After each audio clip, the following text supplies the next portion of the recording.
Do you think that white people should pay reparations? I have never said that, sir. Yes, you did. You said it in January of 2020. You tweeted, "Yes, the North. Yes, all of us. Yes, America.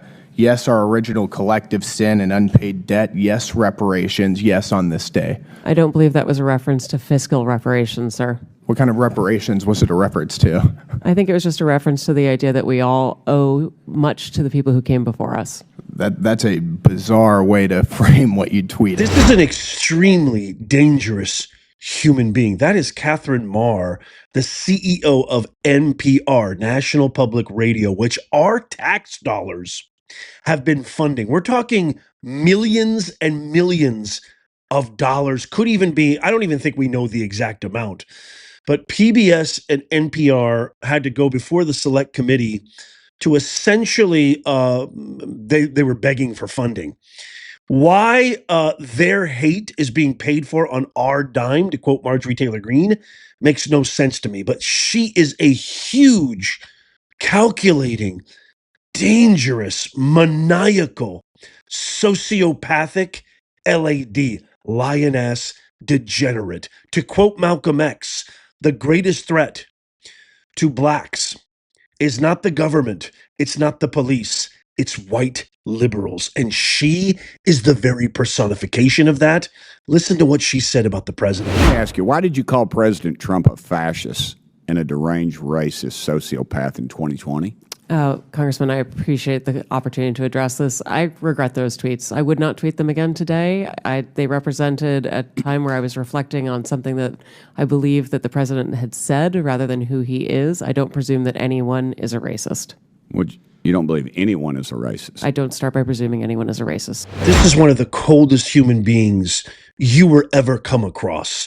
And it's interesting how what she represents is, to me, the embodiment of the swamp, the personification of the radical extreme left, the hypocrisy, the lies, the deceit, the backstabbing, the say one thing, do a completely another.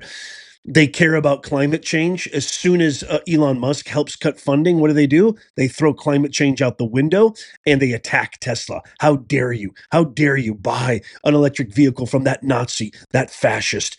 I'm going to share with you a brutal takedown, which I think should go through the annals of history in American society and American history as something that really is a powerful message that really aligns with the reason why President Trump won, the reason why he wanted a mandate on November 5th, the reason why he won every single swing state, the reason why Kamala Harris didn't win a single state without voter ID, a single state without voter ID, is because of garbage like this, is because of cold, calculating, maniacal, narcissistic, condescending, reptilian, deliberate lies like this.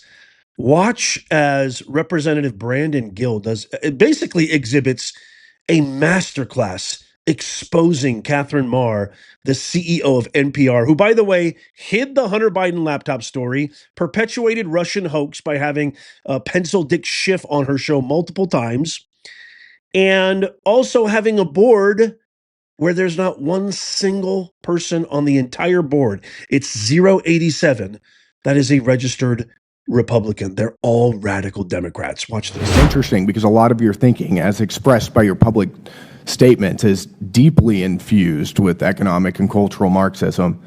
Do you believe that America is addicted to white supremacy? I believe that I tweeted that, and as I've said earlier, I believe much of my thinking has evolved over the last half decade. It has evolved. Why did you tweet that? I don't recall the exact context, sir, so I wouldn't be able to say. Okay. Do you believe that America believes in black plunder and white democracy? I don't believe that, sir. You tweeted that in reference to a book you were reading at the time, apparently, The Case for Reparations. I don't think I've ever read that book, sir. You tweeted about it. You said you took a day off to fully read The Case for Reparations. You put that on Twitter in January of 2020. Apologies, I don't recall that I did. Okay. I no doubt that your tweet there is correct, but I don't recall that. Okay. Do you believe that white people inherently feel superior to other races? I do not. You don't. You tweeted something to that effect. You said, I grew up feeling superior. Ha, how white of me. Why did you tweet that? I think I was probably reflecting on what it was to grow up in an environment where I had lots of advantages. It sounds like you're saying that white people feel superior. I don't believe that anybody feels that way, sir. I was just reflecting on my own experiences. Do you think that white people should pay reparations? I've never said that, sir. Yes, you did. You said it in January of 2020. You tweeted, yes, the North, yes, all of us, yes, America, yes, our original collective sin and unpaid debt, yes, reparations, yes, on this day. I don't believe that was a reference to fiscal reparations, sir. What kind of reparations was it a reference to? I think it was just a reference to the idea that we all owe much to the people who came before us. That's a bizarre way to frame what you tweeted. Okay, how much reparations have you personally paid? Sir, I don't believe that I've ever paid reparations. Being somebody, I have to stop real fast. There's a couple more minutes left, and it's a masterclass. You have to stick around to the end. Also, I'm going to share with you, I forgot to mention this, I did some digging on Katherine Maher, a huge discovery, and it's related to the bombshell that happened earlier this week.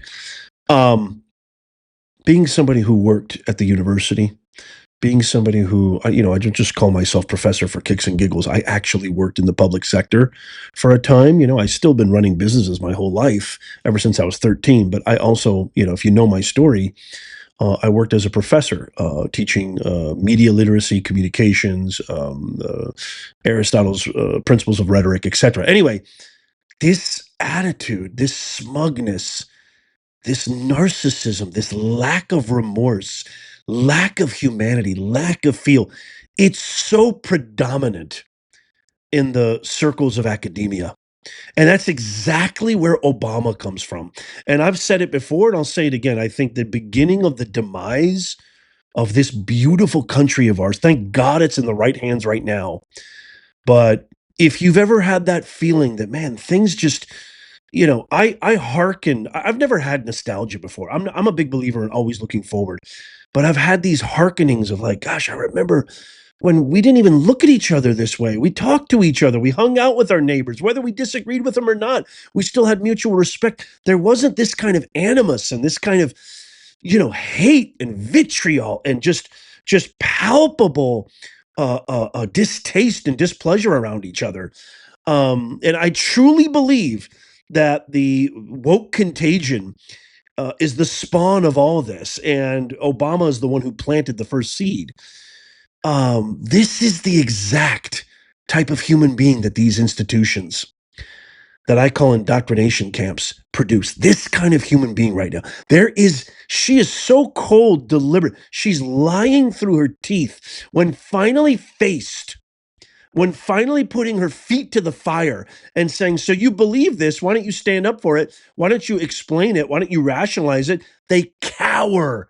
They cower like the cowards they are. It makes me sick to my stomach. Okay, I'll stop. Okay, it's just for everybody else. I'm not asking anyone Seems to to pay be what you're reparations, sir. suggesting. Do you believe that looting is morally wrong? I believe that looting is illegal, and I refer to it as counterproductive. I think it should be prosecuted. Do you believe it's to the full morally extent of the law. wrong, though? Of course. Of course. Then why did you refer to it as counterproductive? It's a very different way to describe it. It is both morally wrong and counterproductive, as well as being You illegal. tweeted, it's hard to be mad about protests in reference to the BLM protests, not prioritizing the private property of a system of oppression. You didn't condemn the looting. You said that it was counterproductive.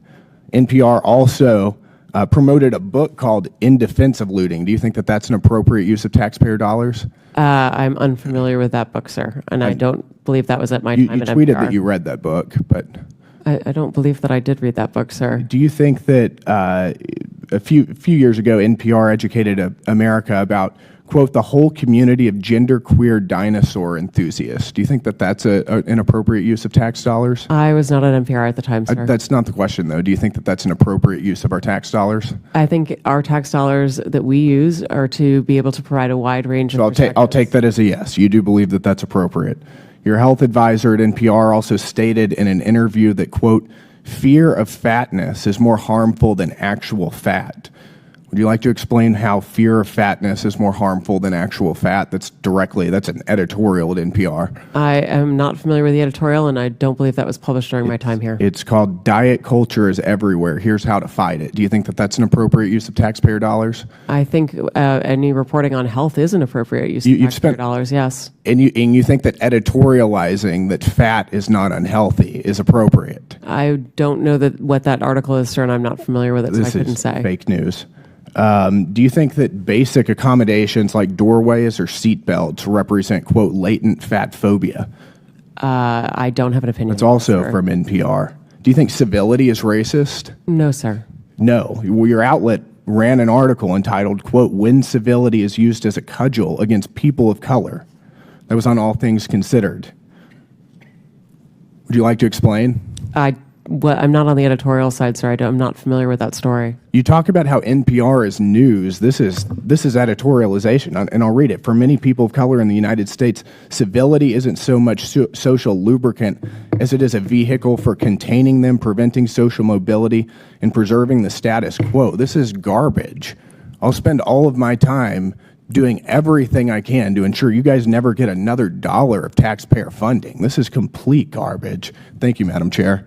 It's amazing how they absolutely abandon all their ideologies, philosophies, their so-called standards and their beliefs and their morals and principles when they need money. Isn't that funny? Isn't it funny how that works?